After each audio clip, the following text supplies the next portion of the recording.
We're now joined by Dr. Janet Kavandi, who is the president of Sierra Nevada Corporation's subsidiary, Sierra Space, where she's responsible for the company's space programs, including the Space Chaser plane.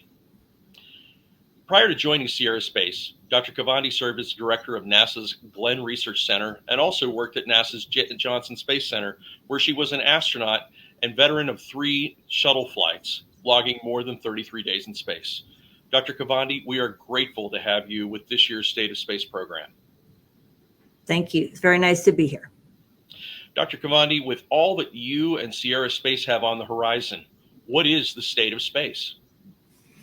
I think we're, in a really interesting transition period in the state of space. We are at the kind of transition period between a civil space program where NASA and other international governments have really run all of space flight, and all the space missions that at least carry humans have been to a NASA-sponsored International Space Station. And we are starting to transition that to a commercial space enterprise where we already have commercial launches, of course, going to the International Space Station, but we will also eventually transition to a commercially built and operated space station. So more and more companies are getting into this game, seeing the vast potential in our future in space. And as you know, and we will talk about, we are partnered with Blue Origin to build a commercial space station. And then we will take our Dream Chaser space plane and be able to take that to this new commercial space station. We're also visiting the ISS as well next year on our maiden flight of Dream Chaser for a cargo mission. But we are just now, like I said, transitioning from a fully civil sponsored space program to a civil commercial space program to a fully LEO commercial space program within a decade. So what will be the biggest challenge for Sierra Nevada facing your operating environment that will require the most attention and resources to address? Actually, the most critical resource today for Sierra Space is employees. We have openings for over 1,000 people out today, and we need very qualified engineers of all backgrounds and technicians to help us build our products, to help us build our new programs. We're looking at new facilities. We're expanding our operations in Florida to be able to process Dream Chaser and refly it once we start that pattern of launching and landing.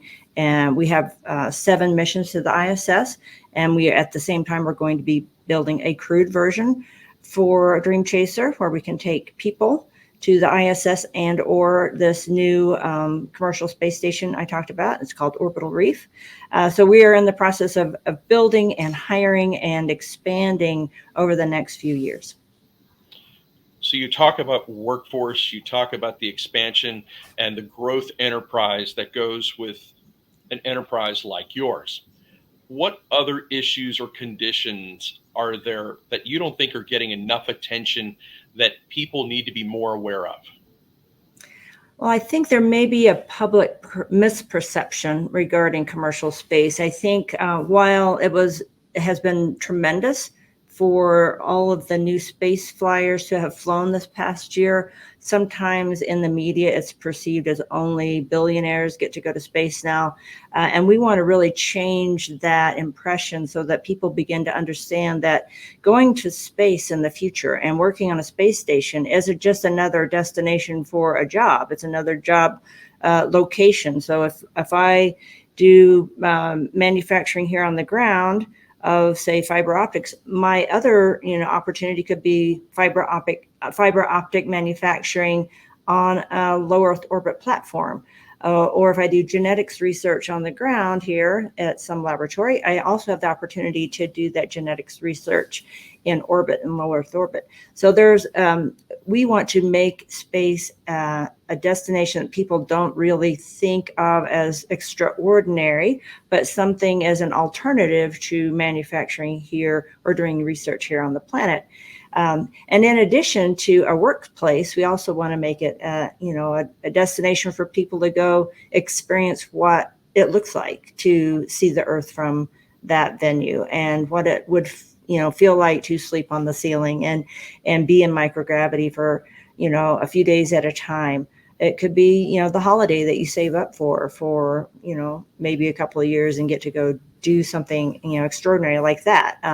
So we hope that people begin to understand that this is the new norm and that this will be the inevitable future of the human race to expand out into low Earth orbit. Stakeholders and partners are critical to any organization's success. Who's the stakeholder or partner that you are looking to connect with in 2022 that will help Sierra Space achieve its success? Oh, we have, like I mentioned already, Blue Origin is critical because we're partnered together on Orbital Reef. They are also supplying the new BE-4 engines to ULA, and ULA is our launch provider for our first 6 missions.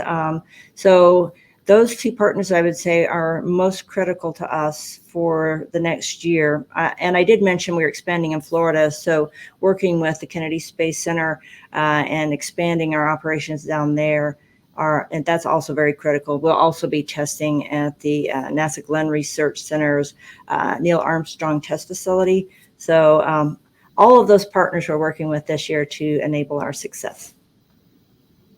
2022 has a really aggressive mission and manifest schedule.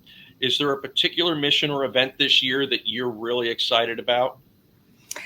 I am probably most excited about that last destination that I mentioned. In preparation for our ultimate trip to KSC, the Kennedy Space Center, we will go to the NASA Glenn Research Center's Neil Armstrong Test Facility.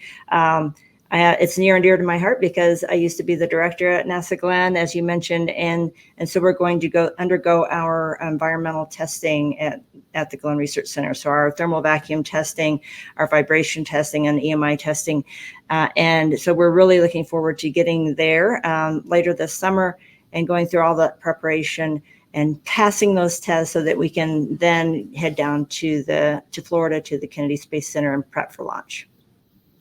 Dr. Kavandi, thank you for those thoughts and your time today and sharing what you and Sierra Space are doing and how you see State of Space. We're grateful for your leadership, and we look forward to seeing you at Symposium in April. I look forward to seeing you there as well, and thank you so much for your time and this opportunity. It's been a great honor.